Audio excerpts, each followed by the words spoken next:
começou a cair a ficha quando eu comprei a minha passagem só de ida do Brasil. Colocar em prática esse planejamento, esse sabático, 5 anos antes do meu embarque. A jornada, a grande viagem, não é aquela que acontece interna, mas aquela que acontece internamente. Eduardo Cohen trocou sua carreira na Havan para dar a volta ao mundo. Com uma mochila de apenas 7 quilos, ele explorou 50 países em 1 ano e meio. Mas será que valeu a pena? Quais foram os maiores desafios? Como é viver sem endereço fixo?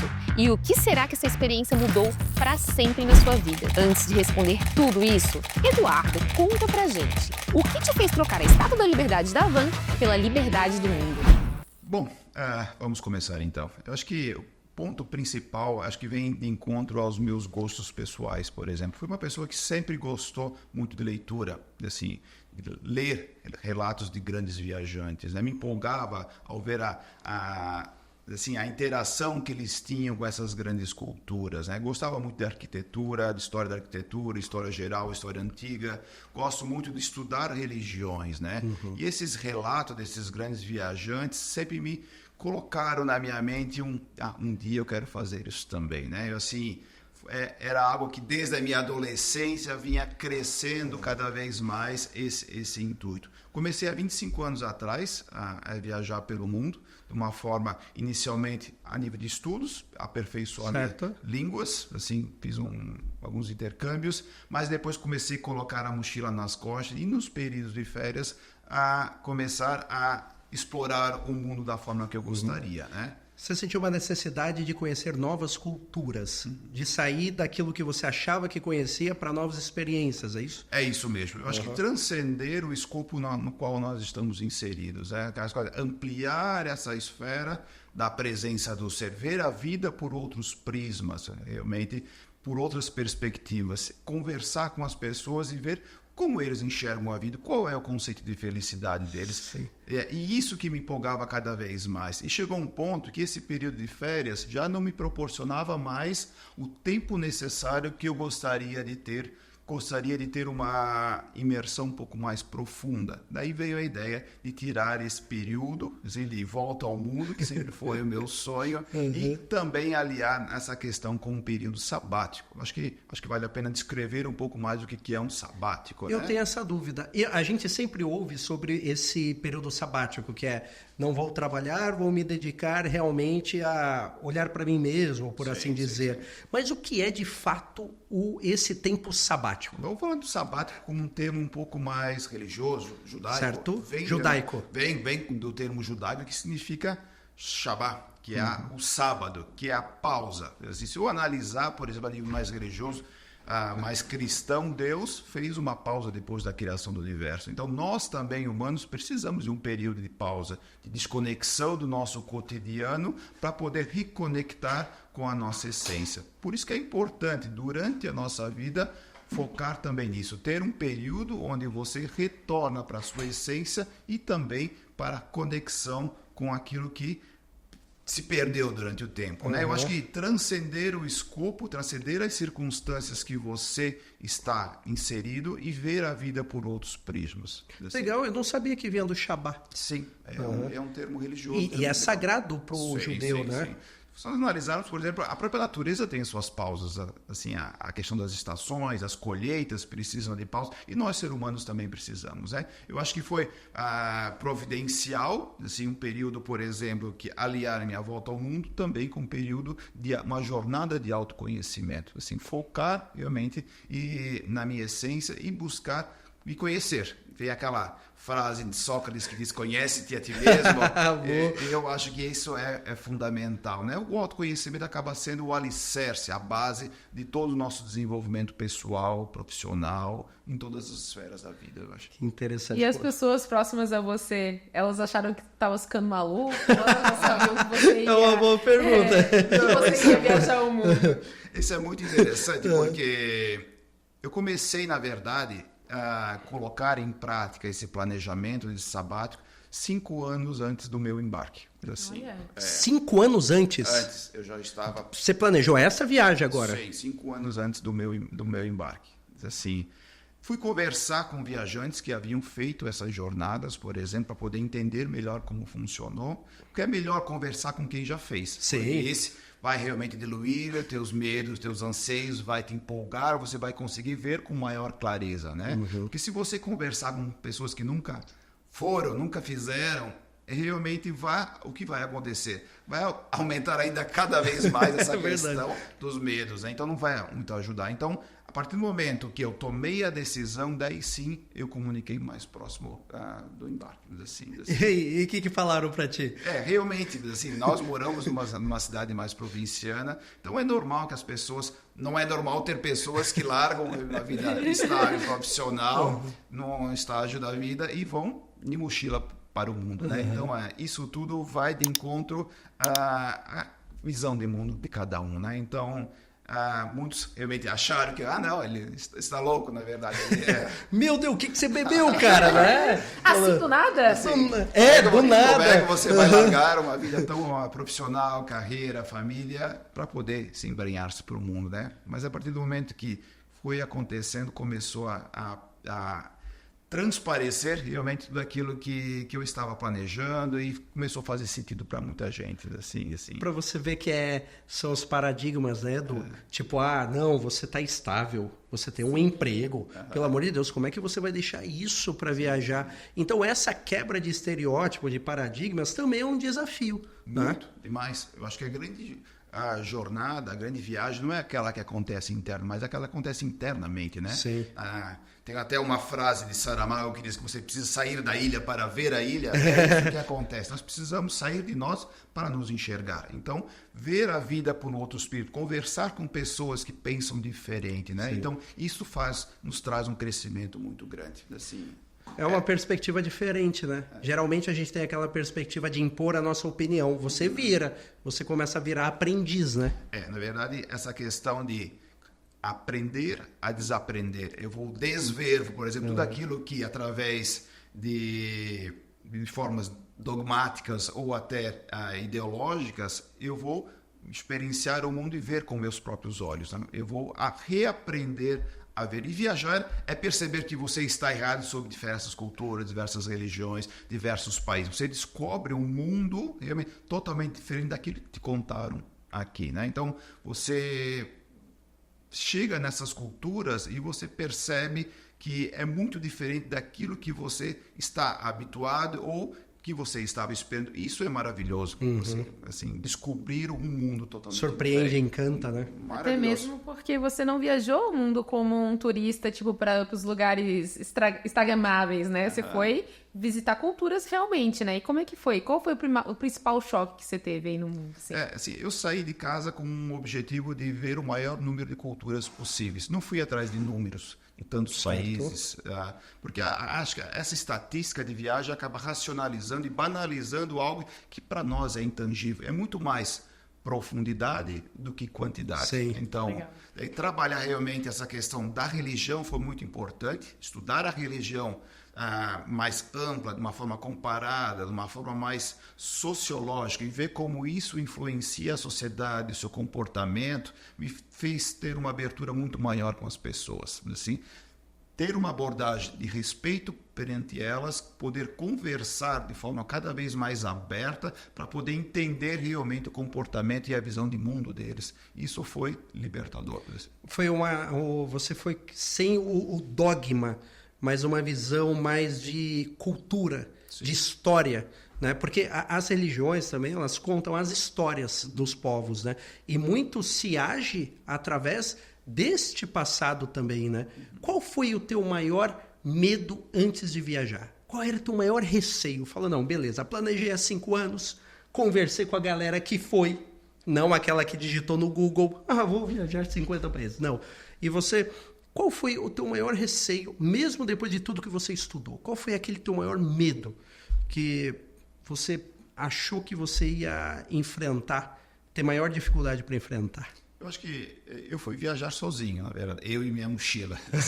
Mochila de 7 quilos, uma visão mais mínima. 7 quilos? 7 quilos, na verdade. Foi uma questão mais... Uma postura mais minimalista de desapego. Assim, já foi um aprendizado em relação à questão do peso, dos recursos que eu estava querendo. E era proposital. E o que tinha? A pergunta, 7 quilos. Hoje tinha nessa mochila, tipo assim, ó, itens básicos, assim, tipo, o que porque, você se eu não estou enganado, uma bagagem de mão você pode ir até com 20 quilos sem despachar. Se eu não me engano. Tá? Eu acho que a partir de 23. 10 quilos. Cara, tá menos do menos. O que tem numa mochila de 7 quilos para viajar tem 50 gente que não países? viaja para São Paulo com menos que isso. E assim, na Ásia são 7 quilos, não são 10 quilos. Ah, é? Então, 7 quilos seria uma forma de eu não precisar despachar a bagagem, assim, ter uma liberdade e rapidez nos aeroportos também o custo menor, né? Então, tudo que eu precisava tinha ali. Às vezes tinha até demais, acabava doando algumas partes uns itens que eu estava carregando que não precisava mais. Então, eu, quando comprava alguma coisa, já realmente doava uma outra. Uma coisa entrava, outra saía. Então, sempre realmente, como comentei, a mochila era a minha mestra, aquela que me ensinava que o menos é mais, ter uma postura mais minimalista.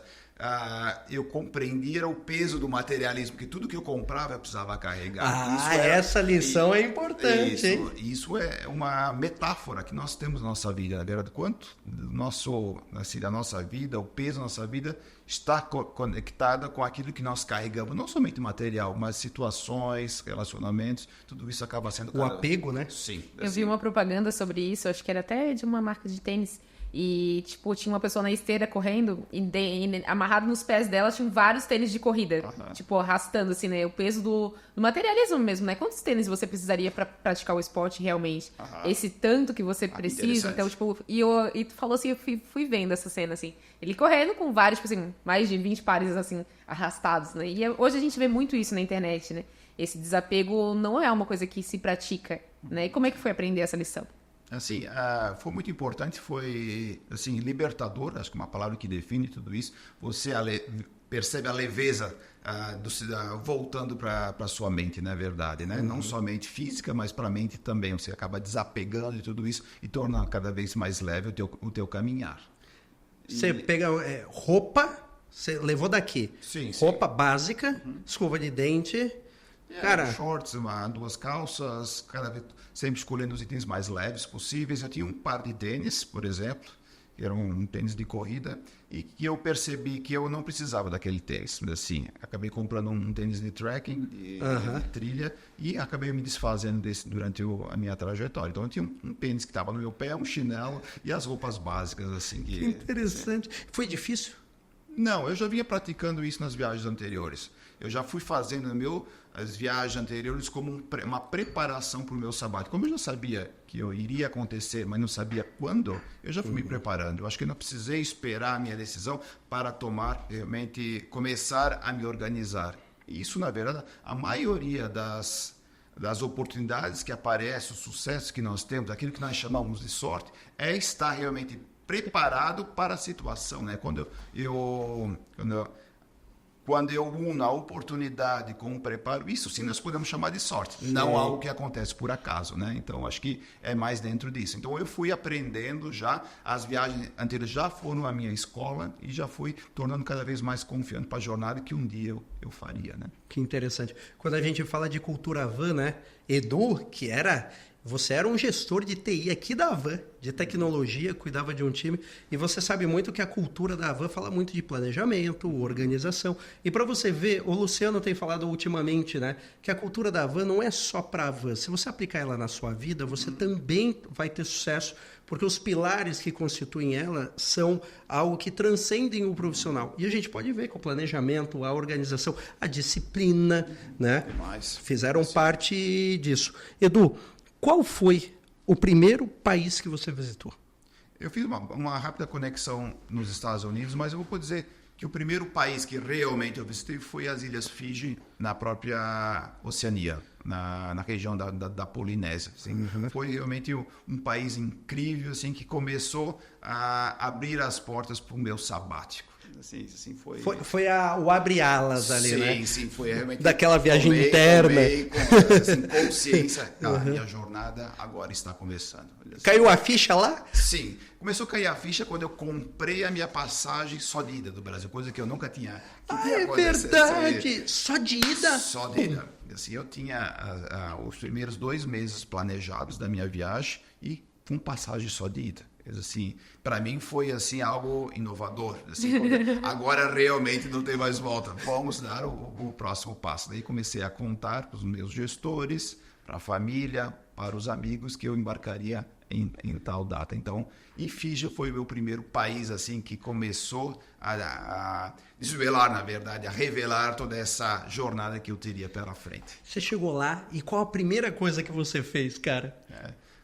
Eu fui, na verdade, conversar com as pessoas. Eu fui, assim, ter contato com a população local, que era realmente o que eu estava buscando. Eu sabia que as pessoas seriam a peça-chave da minha transformação, porque belas paisagens, o mundo está cheio.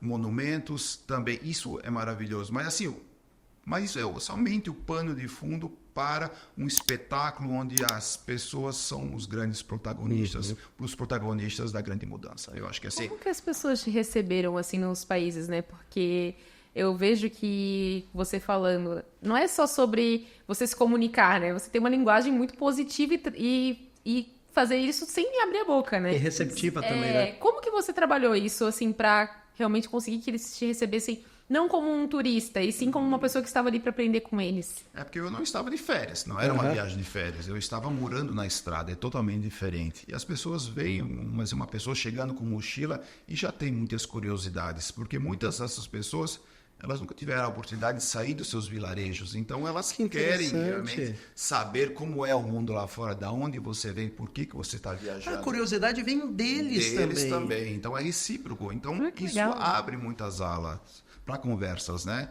Assim, quando a pessoa comenta de comunicação, você usou o inglês o tempo inteiro. Era a minha próxima pergunta, cara, que língua tu falou, bicho? Eu acho que assim, a grande língua franca, assim, a língua que os estrangeiros usam é o próprio inglês, mas nem sempre tem uma abrangência mundial. Por exemplo, assim, em 10% dos lugares você tinha realmente utilizar as outras formas de comunicação. E assim, a comunicação corporal é o primeiro passo para abrir realmente essa questão. Gestual. Ou assim, um sorriso, uma gentileza. Certo. Ou às vezes o simples fato de você aprender uma pequena palavra no idioma deles para demonstrar respeito, admiração, contato. Isso já abre muitas portas assim, para uma comunicação ainda maior, né? Por exemplo, quando você viaja para a Ásia Central, que são aqueles países que terminam em estão, Tajiquistão, Quirguistão, Uzbequistão, o russo é a língua mais falada. O inglês é pouquíssimo utilizado, né? Você fala russo? Não falo russo. Mas assim, o que eu fiz? Eu aprendi o alfabeto russo, né? Para poder ler o que estava escrito, saber o nome dos lugares, por exemplo, para onde eu estava indo, porque isso eu conseguiria ler de forma correta. Você chegou a usar aplicativo ou não? Aplicativo de comunicação, de conversão de línguas ou não? Eu usei um pouco, na verdade, mas eu não estava conectado na maioria dos países. Por exemplo, nesses 50 países que eu visitei durante essa viagem, eu comprei 6 cartões de celular. Então, a maioria dos momentos eu estava desconectado.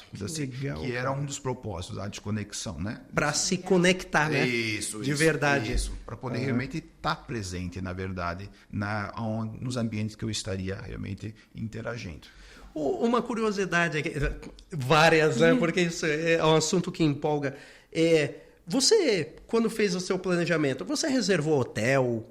Fez aquele check-in, check-out, cafezinho da manhã ali pago. Como é que foi, cara? Porque as pessoas acham que o padrão de viagem não, vou viajar, já tenho hotel reservado, já tenho Uber. Cara, como é que foi? Chegou lá, né? Fiji, o primeiro país, certo?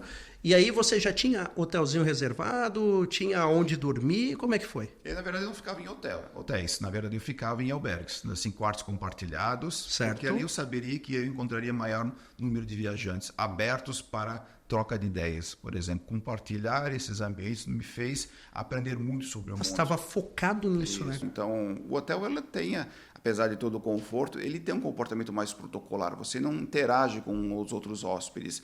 E a questão dos albergues, dos hostels, acabam sendo uma porta assim aberta para essas conexões, né, com outros viajantes. Muitas vezes eles me fizeram fugir da rota, por exemplo, realinhar a rota para caminhar com eles, por exemplo, ou abriram realmente a curiosidade de conhecer regiões que eles haviam estado anteriormente. Então, tudo isso vai de encontro à flexibilidade que nós temos que ter nessa jornada, por exemplo. Eu não posso ter nada fixo. A vida é flexibilidade, é fluida. Ela é fluida, assim, não para, né? Então, por isso que eu não tinha toda ela planejada. Eu ia planejando aos poucos. Por exemplo, eu deixava realmente essa fluidez, porque o quanto que eu poderia estar me surpreendendo por deixar isso tudo flexível, por exemplo. Se eu deixasse isso tudo muito rígido, eu não estaria aberto a algo novo, somente aquilo que a minha mente estava preparada em interagir. Então, eu poderia estar perdendo muita coisa. Então, estar aberto a isso tudo, por exemplo, me fez experienciar o mundo de uma forma cada vez mais intensa. Assim, nós temos que lembrar que a vida é fluidez, se faz passo a passo. Assim, às vezes nós trazemos para a nossa vida pessoal muito do corporativo. Sim. E nós estamos transformando a nossa vida pessoal numa carreira. Nós esquecemos que nós temos uma vida e não uma carreira a nível pessoal. Metas são muito importantes para o mundo corporativo, isso não se discute, mas quando nós estamos focados demais em meta para chegar naquele lugar na nossa vida pessoal, nós esquecemos que a vida acontece nesse caminho. É uma forma de apego também, né? Você se apega àquela ideia e você quer. E você gera muita frustração também, porque você às vezes não tem controle disso, né? E aí foge daquilo que você criou uma ideia de ideal, e aí isso também vem muito sofrimento junto com isso, né? Uma curiosidade, mais uma, né? Para a gente aproveitar.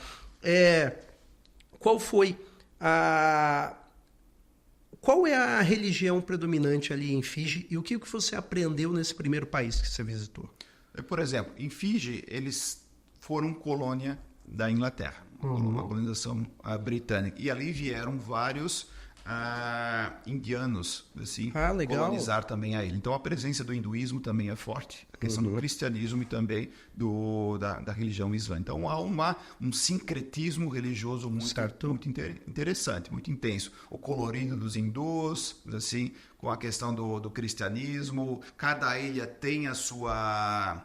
porque é um grande arquipélago, cada ilha tem as suas características. Por exemplo, eu cheguei em Nadi, que era uma das cidades mais conhecidas, não é a capital, fiquei ali num hostel e depois fui para uma ilha, assim, uma ilha menor, por exemplo, que ali eu fiquei numa hospedagem familiar. Ali morava a família e eles tinham alguns quartos que alugavam para os viajantes. Então, você ia conversando, eles iam indicando, ali tem uma família, ali tem um albergue. Sim.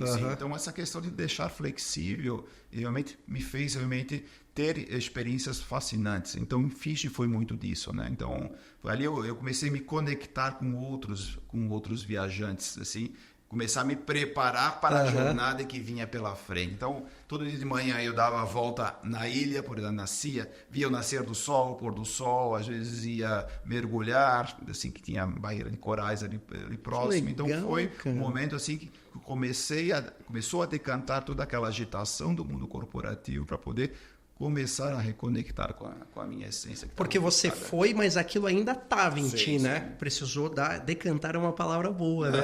Porque ele vai e começa a sair aos poucos.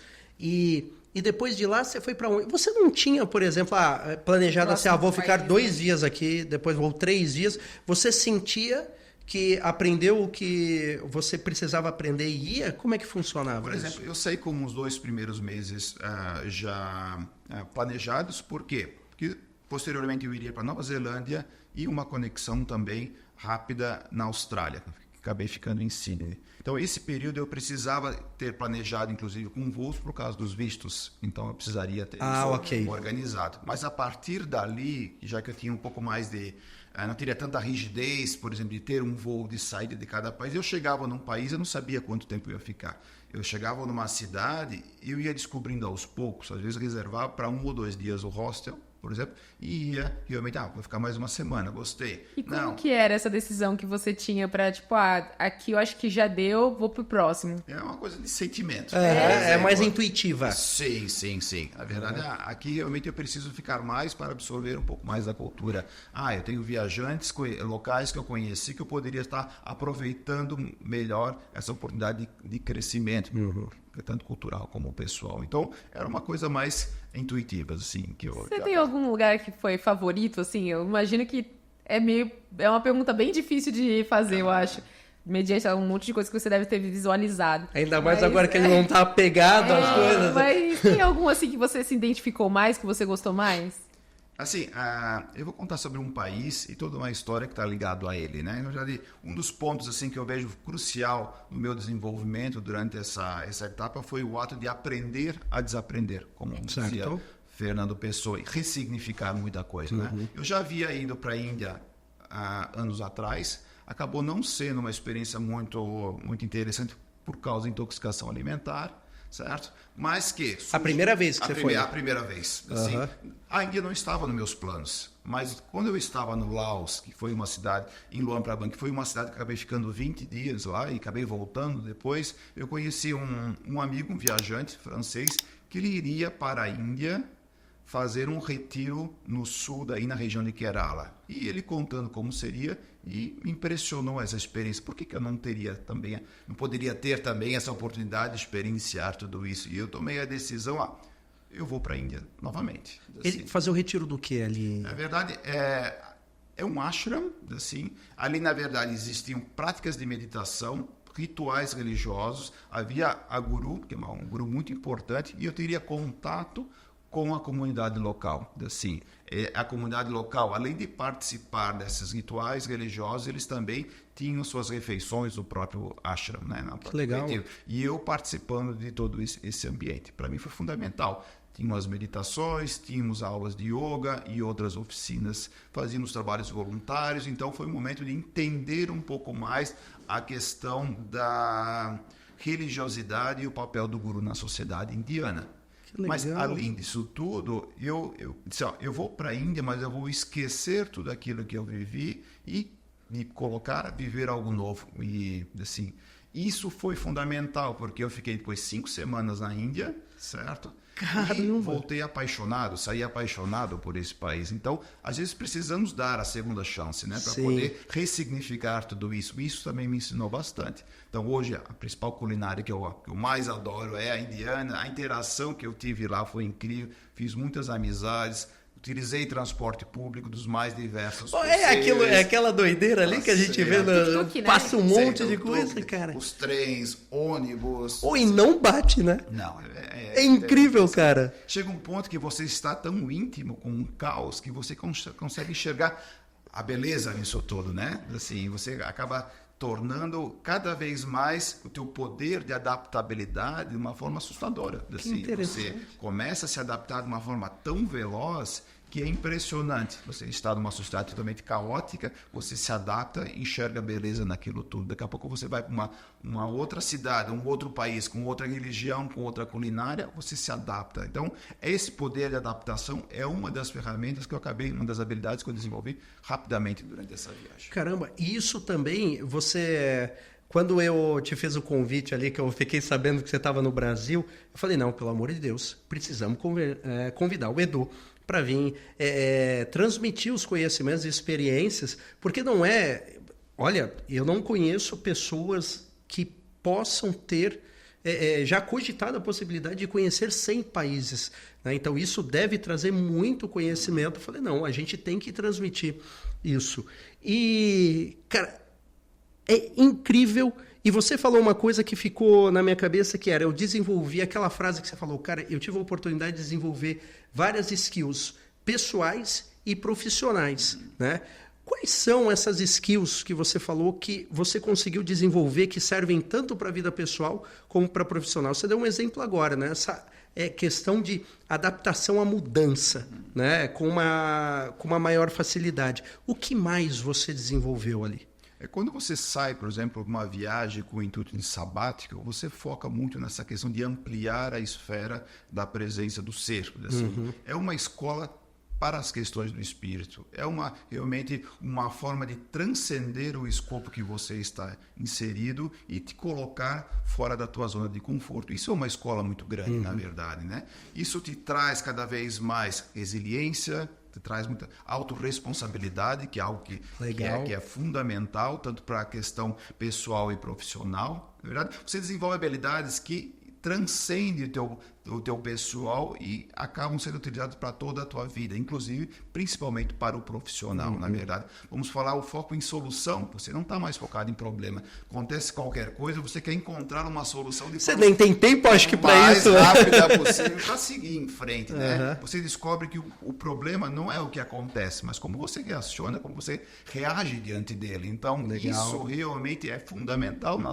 nossa vida em diversos âmbitos. A questão da adaptabilidade, por exemplo, isso é incrível a forma com que você faz, né? A questão da ressignificar, reaprender, assim, adaptar a tua rotina para poder seguir em frente. Essa questão de trabalhar com a liderança situacional, isso é muito importante. Que interessante. Porque você está... Eu acho que, como já trabalhava com liderança, é algo que para mim era natural e em certos pontos tomar realmente as rédeas da situação e resolver determinados problemas. Então, o grupo às vezes até esperava. Então, eu, para mim, como assim, acabando se tornando o líder daquela situação. Que legal! Então, a liderança situacional é muito interessante.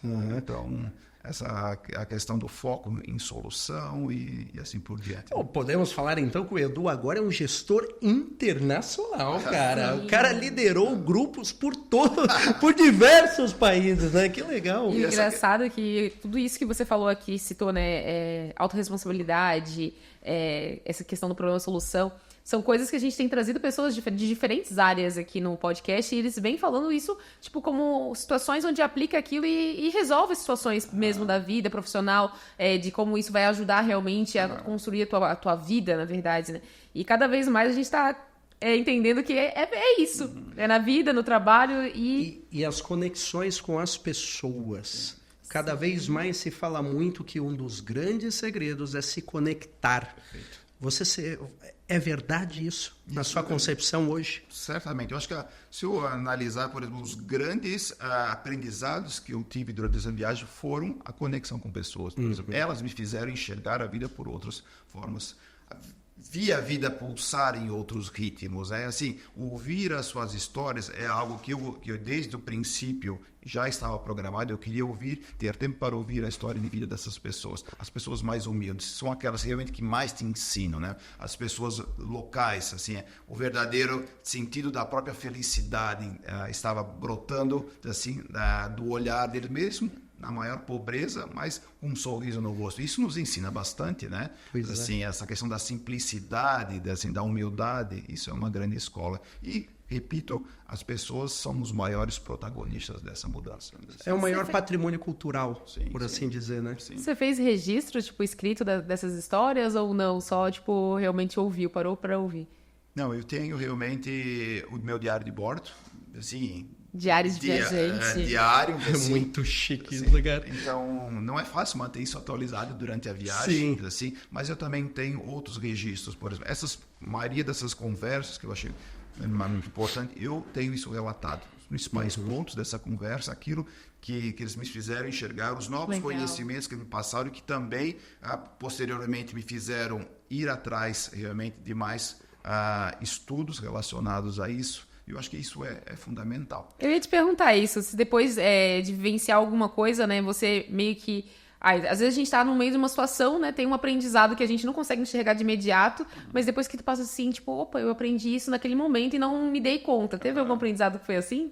Eu acho que assim, tem muito disso. Eu acho que muitas vezes vai através da reflexão. Assim, às vezes demora um tempo para você refletir a respeito daquela conversa e vai fazer sentido lá na frente com as tuas experiências, né? Eu acho que essa questão, isso muitas vezes demanda tempo. Assim, você absorve para lá na frente, e lá na frente você amadurece e acaba aflorando esse conhecimento. É como se você tivesse, no momento você não está preparado para receber aquele conhecimento, mas conforme você vai evoluindo, aquilo te dá um insight, né? Sim. É interessante. E você chegou a uma conclusão.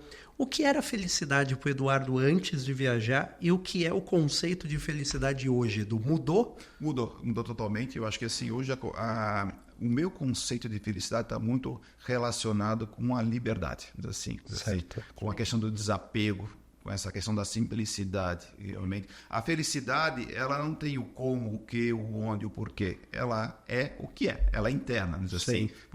Se você procurar fora, você não vai encontrar. Eu acho que a felicidade é aquilo que você vê dentro. E essa resposta você encontra no silêncio, assim. Toda vez que eu empenho, eu me permito me conectar com o meu silêncio, é aí que o meu eu maior, o meu eu realmente está presente, através de uma meditação, através do yoga, através de uma rotina que te faça realmente acalmar, decantar aquela mente egóica e realmente reconectar com a tua verdadeira essência. Aí você encontra a felicidade. A gente trouxe aqui a Julie Rodermel, e ela fala muito, ela hoje se denomina uma gestora de felicidade, e ela fala muito sobre a felicidade, e a gente trouxe ela aqui 2 vezes, e ela faz a gente refletir muito. E ela falou muito sobre gratidão. E é interessante que você falou que às vezes a gente tem insights que no momento a gente recebe informação e depois lá na frente a gente tem. Se fala muito sobre a gratidão. Que a gratidão é um dos caminhos para a felicidade. Só que eu vi que antes, quando ela me passou isso, eu achava que a gratidão era um sentimento de...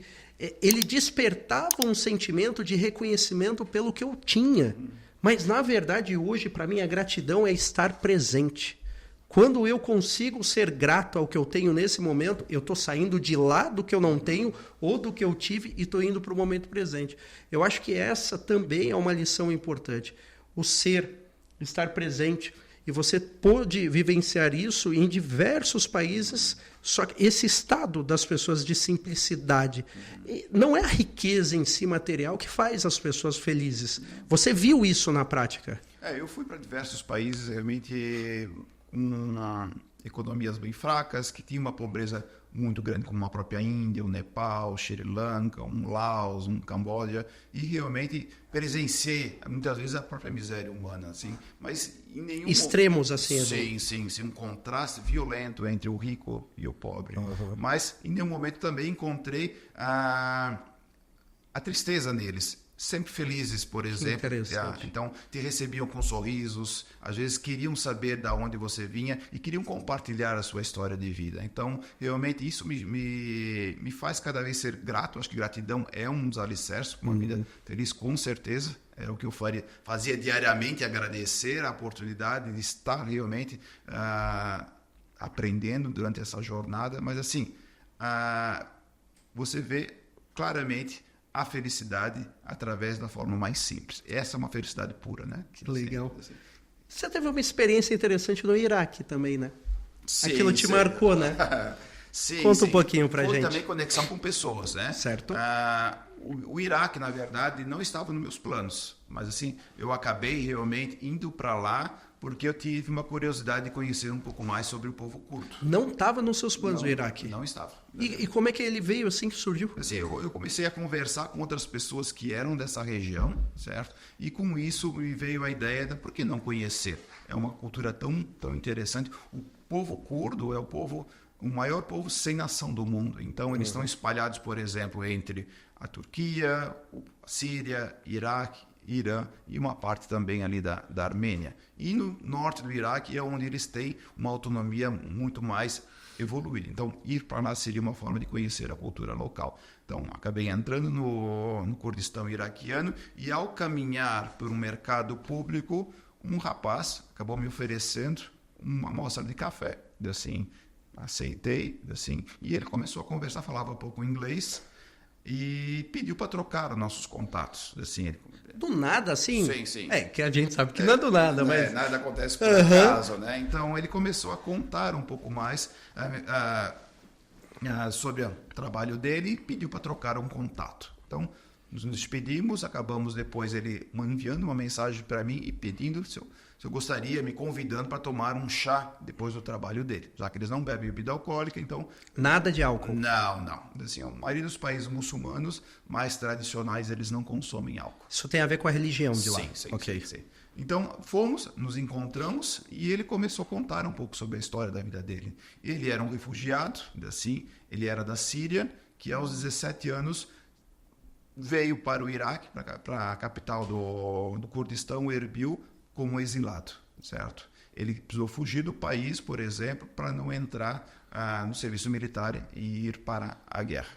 Isso, depois ele começou a contar um pouco mais sobre a sua história de vida, dizendo que desde a sua mais tenra infância convivia com esse fantasma da guerra, terremotos, que é um terremoto muito forte, essa questão do terrorismo que aconteceu em vários pontos do país. Então, esse sofrimento que ele acumulou realmente me chamou muita atenção. E mais na frente na conversa, ele acabou mostrando uma foto da sua formatura de 2º grau. E ele comentou, olha, muitos desses meus amigos hoje já estão mortos, por exemplo. Isso perdeu para a guerra ali. Na verdade, muitos deles, o que aconteceu? Tentaram fugir do país através do mar para chegar em outros países da Europa, ou sucumbiram, por exemplo, nas florestas da Bulgária também, em busca de maior dignidade. Tentando fugir da realidade. Assim, daí isso me fez refletir um pouco mais. Ele se emocionou, eu acabei me emocionando também. Então, foi uma conversa que abriu a minha mente para diversos pontos, por exemplo,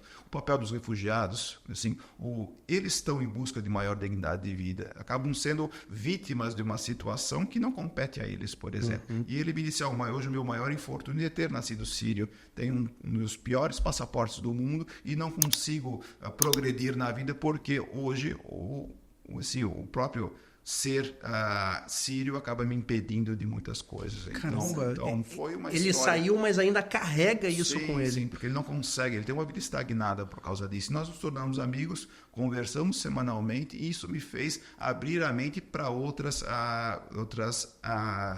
ideias a respeito dos refugiados, dos exilados, realmente, dos imigrantes, realmente, que vão em busca de maior dignidade de vida. Então, ouvir histórias, né? Saber realmente quais são os seus propósitos. Uma coisa bem interessante que é algo que cita também uma escritora da própria Nigéria, que fala o perigo da história única. Assim, ela fala a importância de nós vermos diferentes pontos sobre a mesma história, por exemplo. Não que estejam incompletas, Mônica, mas está carregada de estereótipos. Narrativas criadas também. E muitas vezes, realmente, nós fizemos dessa única história toda a história. Quantas das nossas decisões, hoje, no dia a dia, não são mais ou menos baseadas em isso? Tomamos decisões a partir de uma única história. Não ouvimos diversos lados da história. Então, contar uma história repetitivamente acaba se tornando cada vez mais a única história. Assim, isso acaba muito destruindo a cultura de um país de uma forma ideológica, dogmática e assim por diante. Então, é muito importante nós tomarmos cuidado em relação a isso também. E você pode até fazer uma alusão a como a gente lida isso no dia a dia. Sim. Às vezes a gente ouve muito falar sobre alguém e a gente nem se dá o direito de conhecer aquela pessoa. Muito se fala em empatia, compaixão. Só que a empatia, de verdade, se colocar no lugar do outro. Às vezes é muito difícil olhar pela perspectiva do outro, mas quando você passa a ouvir de verdade, você passa a entender. E talvez foi isso que você teve ali com essa figura ali desse refugiado, né? Até um adendo, Alan, sobre o que você falou sobre empatia. Até a gente fez um convite para um psicólogo vir aqui a partir de uma fala que eu escutei dele, que é sobre empatia. Se colocar no lugar do outro, você não vai conseguir estar lá, você não vai vivenciar as mesmas coisas que ele viveu, o jeito que ele pensa, nada daquilo. Mas ele fala muito sobre o quanto que você se conecta quando ele fala, quando você conversa com ele, e em algum momento você busca aquele sentimento que ele sentiu. Eu senti muito medo em determinada situação. Qual foi a situação que eu vivenciei, que eu senti um medo bem parecido com esse, e o que eu senti naquele momento? Qual foi o aprendizado que eu tive? E aí sim, você começa a vivenciar, a partir do olhar do outro, assim, um querer genuíno, né? Exatamente. Aí você realmente se conecta com aquilo que ele está sentindo, e aí você sim pode, talvez, olhar a uma situação daquele olhar. Sim, essa questão da empatia e compaixão é importante quando você tem um relacionamento, assim, você está ouvindo a história de alguém. Claro, Você deve ter vivenciado muito disso, né? Assim, tem histórias incríveis de vida, assim, que eu acabei documentando e presenciando. E assim, quando você está conversando com pessoas de outras etnias, existe também conhecimento, saber realmente um pouco sobre a religião que ele tem, para como isso reflete no dia a dia, para você ter abordagens de formas respeitosas em relação, saber um pouco da sua história no qual ele estava inserido, assim, tudo isso faz grande diferença. Então, chegou um momento que eu também busquei outros tipos de hospedagem, assim, não fiquei somente em albergues, assim, existem plataformas que te conectam com outros locais que têm a possibilidade de te receber em casa de forma gratuita, porque eles querem realmente ter uma troca de experiência com outros viajantes. Que legal. Sério isso? Cara, isso tem... Eu nunca ouvi isso, na verdade. Aqui no Brasil, eu nunca ouvi sobre isso. As pessoas abrem a porta das casas delas para realmente angariar cultura, conhecimento de diversos povos. Que legal. E você ficou em casas assim? Sim, fiquei na Arábia Saudita, fiquei no Iraque, fiquei na Turquia, em outros lugares também. Assim, foi fantástico, porque você acaba tendo uma interação naquela cidade, naquele local, através do olhar de uma pessoa que mora ali, realmente.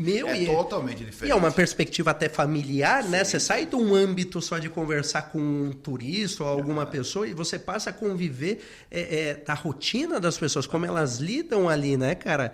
Que legal, você virou família, cara. Realmente eles te abraçam de uma forma muito interessante. Você faz refeições, às vezes, com eles, às vezes eles saem para mostrar a cidade também. Então, isso é fantástico. Assim, é uma outra forma de se aprofundar na cultura local e poder aprender de uma forma mais intensa, né? Então... Você passou por algum desafio, cara? Algum perrengue? Edu, não é possível, cara, que 50 países não teve algum perrengue que você falou, bicho, Quanto tempo olha... que foi? 1 ano e meio. 1 ano e meio. Fala, 50 não, países, olha, 1 ano e meio. Este desafio aqui está testando o meu período, o meu estado namastê, né? Teve algum, cara, que você falou, cara, esse foi difícil, mas que você saiu com uma lição muito grande dele também? Eram vários. Na verdade, eu não gosto muito da palavra perrengue. Isso está muito, assim... É um negativo, né? Não, eu acho que está muito relacionado com quão exigente você é, para não dizer certo. outra palavra, para poder realmente ir, assim, das suas manias. Assim, eu estava tão confortável no desconforto que no final eu não sabia mais o que era perrengue e o que era a realidade. Então você transcendeu isso. Não, assim, o que é? A maioria dos desafios estão relacionados, por exemplo, a transporte, assim, isso, a imigração, por exemplo, ou em acomodação, isso acontece, por exemplo, né? Assim, quando eu estive saindo do Iraque em direção à Turquia, eu acabei ficando 20 horas parado em cima de uma ponte, num calor extremo, dentro de um ônibus. 20 horas? Isso, esperando, por exemplo, eu já tinha saído do Iraque, iria entrar na Turquia, mas a Turquia não estava liberando, assim, a entrada daquele ônibus. Eu era o único estrangeiro, ninguém falava inglês, era uma zona de comércio ilícito, então teve suas dificuldades ali, né? Desafiador no mínimo. Teve alguma questão assim com segurança, assim, onde você não se sentiu tão seguro assim? Por exemplo, se eu comentar que, assim, que uma das cidades que mais me trouxe em segurança foi a cidade de Los Angeles. Assim. Olha só. Assim, eu andei por vários lugares do Oriente Médio, mas em nenhum momento eu me senti inseguro, por exemplo. Assim, quando eu estive em Los Angeles, eu acabei tendo um choque assim, de realidade muito grande. Estava caminhando ali pela Calçada da Fama e ali existiam várias famílias sem teto e também... drogados, por exemplo, num estado assim de decadência humana, assim. Então, tu vê realmente todo esse paradoxo entre a fama das estrelas que estavam ali na calçada com a decadência humana que estava ali rodeando. E usei o transporte público, inclusive nas próprias estações de metrô. Essas pessoas moravam ali dentro. Então, eu dentro da estação, eles acabavam me perseguindo de um lado para o outro. Isso me chamou bastante atenção, algo que eu não estava esperando. Então, depois também conversando com outras pessoas que moram ali, eles também já não usam mais o transporte por causa desses problemas. Então, algo que me chamou atenção. Claro, não foi algo extremo, mas assim, algo que eu não esperava, né? Mas em si, eu comecei a me preocupar com segurança a partir do momento que eu fui me aproximando do Ocidente. Porque quando eu estava na Ásia, no Oriente Médio, de forma alguma era algo que me preocupava. Era até surreal assim, o nível de segurança que você sentia nós, por sermos brasileiros, assim, que infelizmente nós temos diversas cidades nos rankings, no ranking das 10 piores, das cidades mais violentas do mundo, infelizmente, mas que realmente eu me senti de uma forma muito segura nesses países. Que interessante. Aí você vê o poder de você ver a realidade com os teus olhos e não acreditar em narrativas. Sim. Porque se você fizer uma pergunta para o brasileiro, olha, você precisa escolher um lugar que você considera mais seguro, Iraque ou Los Angeles? Eu iria para o Iraque, por exemplo, o norte do Iraque. Assim, eu gosto bastante de desafios, por exemplo. Não vou dizer que todo Los Angeles é perigosa, não. Esse não é o objetivo, porque eu conheci somente uma parte, né? Mas, assim, eu gosto mais de sair da minha zona de conforto. Assim, eu gosto de estar em culturas que me desafiam e me façam aprender. Então, o Ocidente acaba sendo mais do mesmo. Eu gosto de escolher lugares que me façam realmente transcender o meu eu, assim. E teve algum lugar que você foi, assim, que teve familiaridade com o Brasil? Interessante. É verdade. Por exemplo, quando você vai às Filipinas, você conhece as Filipinas como um dos países mais latinos assim, da própria Ásia. Assim, porque foram colonizados por espanhóis. O nome Filipinas vem do rei Filipe, da Espanha. Então, eles não falam espanhol, assim, falam inglês bem americano, por causa também da colonização recente, mas eles têm uma latinidade muito grande, assim, então curti bastante. Te deu um aconchego mais caseiro, assim. Até alguns comentam que seriam os mexicanos, assim, da própria Ásia, assim, foi um país que legal, cara. Passou de uma forma bem legal, assim. Uma vez eu fiz essa pergunta para outra pessoa que viajava também, e a pessoa me respondeu a Austrália. Você também esteve lá, né? Sim. Você concorda com isso ou não? A Austrália é um país assim que tem muitos expatriados, então tem pessoas do mundo inteiro, né? Assim, Nova Zelândia também. Então, você vai encontrar pessoas do mundo inteiro. É um país extremamente receptivo, extremamente aberto, uma cultura incrível, mas tem pessoas do mundo inteiro. Então, você se sente acolhido de uma forma muito intensa, né? Assim, também é Conheceu algum brasileiro? Falou com algum brasileiro nesse 1 ano e meio? Sim.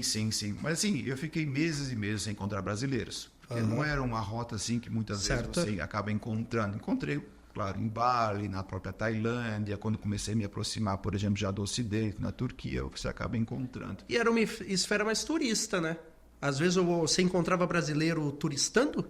Sim, né? Sim, que estava com uma viagem mais curta, de férias, em famílias, então... Diferente do teu objetivo. Eu estava com uma pegada mais de experiência, né? De exploração, não como viajante, não como turista, né? Eu acho que é ali que está uma grande diferença, né? Falando um pouco da questão da superação que você comentou anteriormente também, por exemplo, quando eu fui subir um vulcão ativo na Indonésia. Né? Calma aí. Você ouviu isso? Ativo, cara? A última erupção foi em 2018, assim, então... Então conta. Você subiu lá, viu? Na verdade era um acampamento, assim, nós fomos, seriam 3 dias. Na verdade, foi um ato de superação para mim. Assim. Tudo bem, cara. Vamos subir um vulcão? Ele tá ativo. Bora lá, o Edu, bora! Por que não? Claro! Então foram 3 dias, 2 noites. Você sobe uma lateral do vulcão, você acampa, na verdade, na cratera, na parte da cratera. No segundo dia, você desce dentro da cratera, assim, passa o dia ali, faz o almoço e depois sobe na outra lateral e também acampa. E o churrasquinho também já vem do calor do vulcão. Não. Assim, tem águas termais, né? É quente? Sim, em lugares que tem águas termais, é um calor realmente forte, mas não por causa também do vulcão, mas por causa do calor da própria Indonésia, né? É um país tropical, úmido, então... E escalar o vulcão tem os seus desafios, porque você dá 2 passos para frente e 1 para trás, porque como é arenoso, tem as suas... Então, para mim foi um ato de superação que me fez realmente... Me superei esse desafio, agora eu posso muito mais. Então me empoderou. Qual que era o teu desafio interior ali nessa questão do vulcão? Era tipo o medo mesmo dele? Não me preocupava com a questão do vulcão, mas a questão de superação física e mental. Eu acho que assim, foi no momento que cada passo contava. Assim, eu estava focado com uma meditação focada no passo a passo. Então, eu não me preocupava de querer chegar lá em cima. E acompanhava um grupo ou não? Nós fomos com um grupo, na verdade, foi um cozinheiro, na verdade... tivemos as tendas ali que eles acabavam montando. Então é uma expedição que você não pode ir sozinho, na verdade, né? Certo. Então, Pessoal, foi se você gostou da ideia, não vá sozinho. Né? Mas assim, porque existe toda uma preparação, questão da alimentação, tem pessoas que carregam também. Eu carreguei minha própria mochila, mas tem pessoas aí que são responsáveis pela alimentação, questão da acomodação. Você já tinha escalado na vida? Poucas, não um vulcão, mas escalado?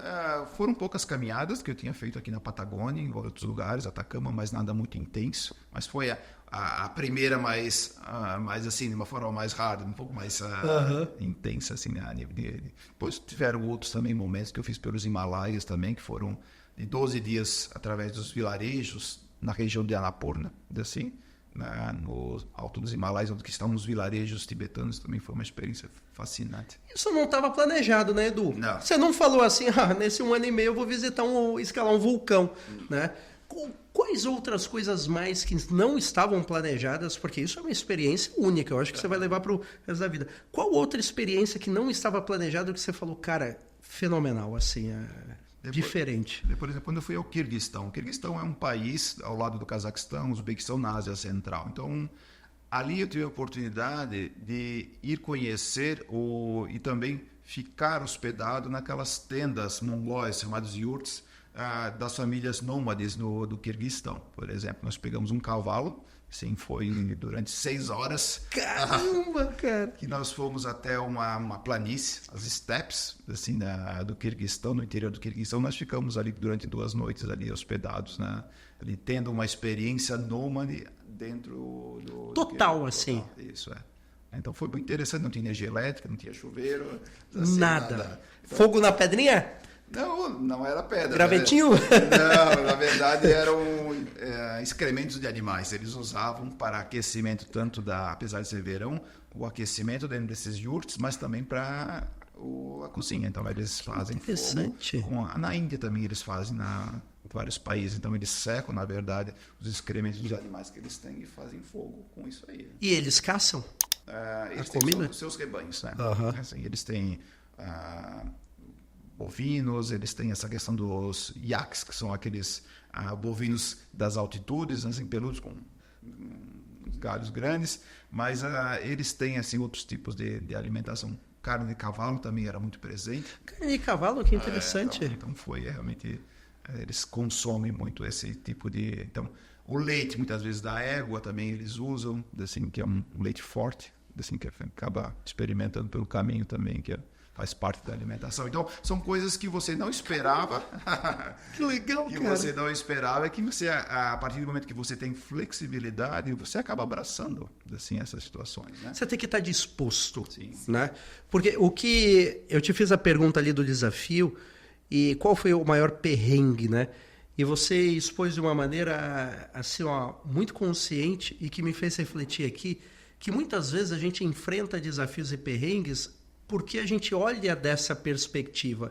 Mas quando você começa a olhar da perspectiva, cara, é uma situação e eu preciso encontrar uma solução, você começa a não vivenciar mais o perrengue. Ou seja, será que o perrengue ele realmente existe ou é a forma que a gente enxerga ele? Eu estou até ficando mais reflexivo, mais inteligente com a tua presença aqui. Ruim, né? Porque o Luciano ele fala muito de, cara, problema e solução. Problema e solução. E a maioria das pessoas, ela olha o problema. Então, a perspectiva que você olha também é uma grande lição. Perfeito. Né? Sim, muito mais o que isso vai me ensinar realmente? Será que esse perrengue que eu acabo encarando não é uma ferramenta que o meu próprio ego está me mostrando? Sim. Ou realmente, se eu encarar de uma certa forma de superação, de crescimento, isso vai me trazer muito mais crescimento pessoal? Assim. Tudo ensina, Edu. Sim, se você tiver realmente a mente aberta realmente e atenta, tudo tem seu ensinamento. Assim. Eu vou te fazer uma pergunta difícil agora. Vou te fazer uma questão. 1 ano e meio, Edu. Hoje, atualmente, o Edu de hoje contra o Edu de 1 ano e meio atrás. Se você pudesse falar uma coisa para ele, o que você falaria? Um ensinamento. Realmente. É esse que a gente gosta. A gente vai dar uma desbaratinada aqui, vai dar tempo de você dar aquela pensada assim nela, porque é uma pergunta muito difícil, né? Mais profunda, né? Porque se você pudesse dar um ensinamento, eu fiz essa pergunta porque eu lembrei de uma frase, eu não me recordo quem me falou, que falou assim, ó, você não é, você está. Você então vem isso repetindo isso constantemente. Você né? não é, você está. Então, isso vai muito de encontro ao que você disse que a vida é movimento, você está num fluxo. Então, o Edu, de 1 ano e meio atrás, ele está hoje diferente. E se você pudesse, né, dar aquele recado para ele, ou um ensinamento para aquele Edu, o que você falaria para ele? Eu acho que o principal ponto é a questão do desapego, assim, que eu daria realmente. Isso é transformador. A partir do momento que você desapega de situações, de momentos, até do próprio materialismo, você tem realmente uma esfera muito maior de aprendizado. Você tem leveza para ir em frente. Eu acho que assim, diria para ele, por que você não saiu antes? Na verdade, assim, interessante. Embrenhar-se no mundo, por exemplo, mas tudo tem o seu momento correto. Certo. Né? Eu acho assim, o crescimento pessoal, a base disso tudo está no autoconhecimento. Investir no autoconhecimento. Isso me fez ser o Edu de hoje em relação ao Edu anteriormente. Claro que eu já vinha investindo em autoconhecimento anteriormente, mas que potencializou muito nessa questão durante o meu sabático. Então, assim, a maior transformação está em conhecer a si mesmo. Eu acho que... E quais são os próximos passos? Não parou não, né, Edu? Gostou tanto. Vai viajar de novo, meu amigo? Sim. Na verdade, eu vim para o Brasil de uma forma para visitar a família, fazer passaporte, alguns vistos aqui eu gostaria de tirar, mas a minha ideia é voltar para a Ásia. Eu acho que faltou realmente algumas coisas que eu gostaria de aproveitar um pouco mais, de uma forma diferente agora, assim, trabalhar um pouco mais também, focado nessa questão de experiência, de inserção cultural, mas conhecer outras culturas. Eu acho que existe um chamado aí que eu preciso cumprir aí para poder aprender cada vez mais, né? Conhece-te a ti mesmo e esse ti mesmo tá falando que você precisa ir. Sim. O sabático ele não terminou ainda. Que legal, cara. Apesar do sabático ser um período temporário, mas assim, você vai... Ciclo, né? Um ciclo. E regressa, porque é próprio do humano ir de encontro a si mesmo, mas também é próprio do humano regressar. O próprio fato, o ato de existir, se você analisar a palavra existir, vem do es, que é sair, e o sistir, que é ficar de pé. Eu preciso ser para existir, eu preciso existir para ficar de pé e sair. Que interessante. Isso vai muito daquele conceito até de expansão do universo, entrar num papo meio aqui que fala que é expansão e contração. Expansão e contração. Talvez esse seja o fluxo natural, né? Quando a gente está disposto a vivenciá-lo. O próprio coração é assim. Sim, vai e volta. E não tem problema, né? Às vezes, o que eu vejo que você está me passando uma lição muito importante aqui, a gente, quando fala na palavra apego, imediatamente vem a material. Mas não é só isso. Apego também a conceitos, a ideias, a crenças. E quando a gente desapega, o desapego também é libertador. Ele te liberta, né? Porque ele te dá novas possibilidades. E parando para pensar aqui, o apego, ele também te limita. Se você falar, não, olha, não vou sair do Brasil, não vou conhecer porque eu não preciso. Ou estar lá e não aprender, né? Se você analisar quais são as últimas 3 letras do apego. É o ego. É o ego. Então é o ego que te controla. Não tinha pensado nisso. Então, realmente, ele é muito ligado com essa questão do eu egóico, né? Então, é o que te impede, né, de ir em frente. 100 países no currículo dessa última viagem, 34 novos que você não tinha conhecido. Nessa sua segunda viagem aí, nessa continuação de ciclo sabático, tem algum país novo que você não visitou ainda, que você pretende visitar? Sim, por exemplo, eu vou à China. Opa! Então vai ser um pouco mais final do segundo semestre, mas antes eu vou parar em outros países também do Oriente Médio, que é algo que eu não visitei ainda. Que legal, mas cara. Que está em planejamento. Que legal. Então, é uma região do mundo que muito me atrai, o Oriente Médio. Então, ali realmente eu encontro uma hospitalidade fantástica, assim, um acolhimento que é fora do comum. Assim, eu gosto muito dessa cultura. Então, é algo que, para mim, gosto muito de estar. Eu tenho vários amigos, agora eu vou visitá-los também. Então, que legal. Deixei várias amizades pelo mundo. Acho que legal. Você mantém contato com eles ainda assim? A maioria, que legal, assim, cara. A facilidades que tem A tecnologia, né? Então, a maior riqueza que fica realmente é o conhecimento, o crescimento pessoal e as pessoas que você deixa pelo caminho, né?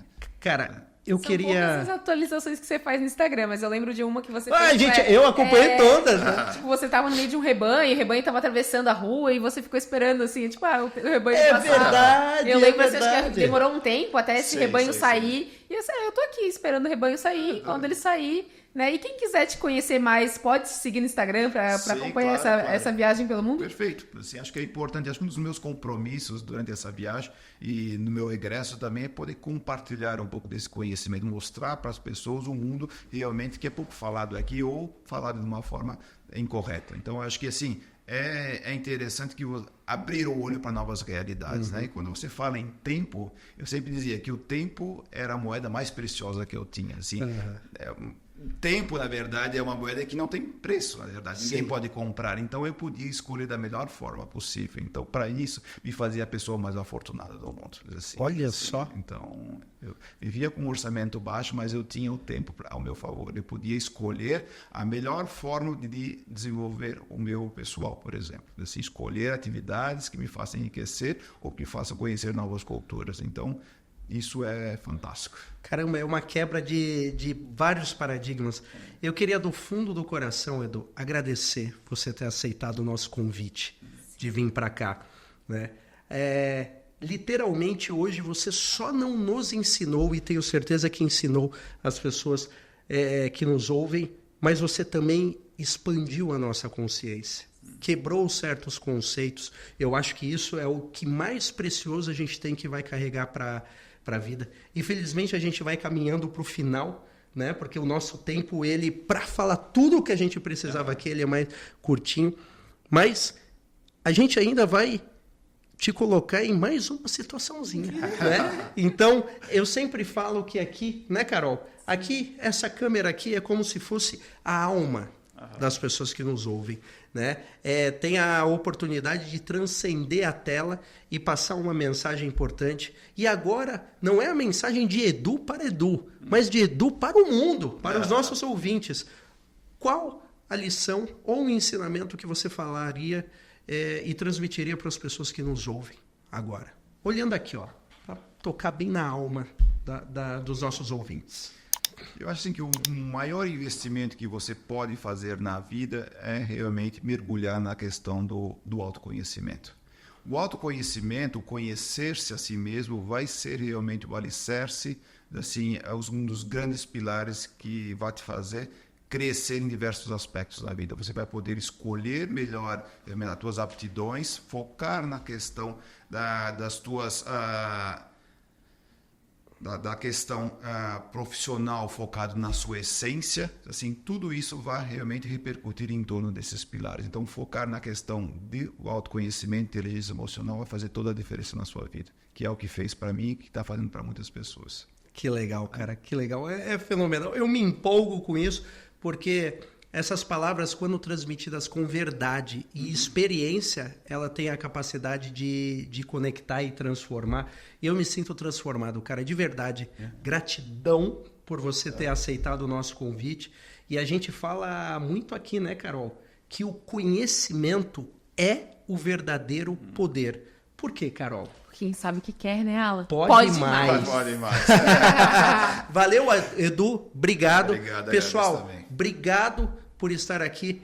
Comentem aqui qual foi o maior ensinamento que você conseguiu absorver desse podcast e qual a sua maior vontade agora de conhecer a si próprio, que você sente aí no seu coração, que você está sentindo, que despertou, que a gente pode aprender com vocês, e a gente vai comentar todos, né, Carol? É isso aí. Obrigada, pessoal. Tchau, tchau. Valeu, pessoal. Edu, obrigado. E até a próxima, pessoal. Tchau. Não escalem vulcões sem saber se planejar antes, tá? Conversar com alguém, tá? Ensinamento do dia. Valeu, pessoal. Obrigado. Tchau. Tchau.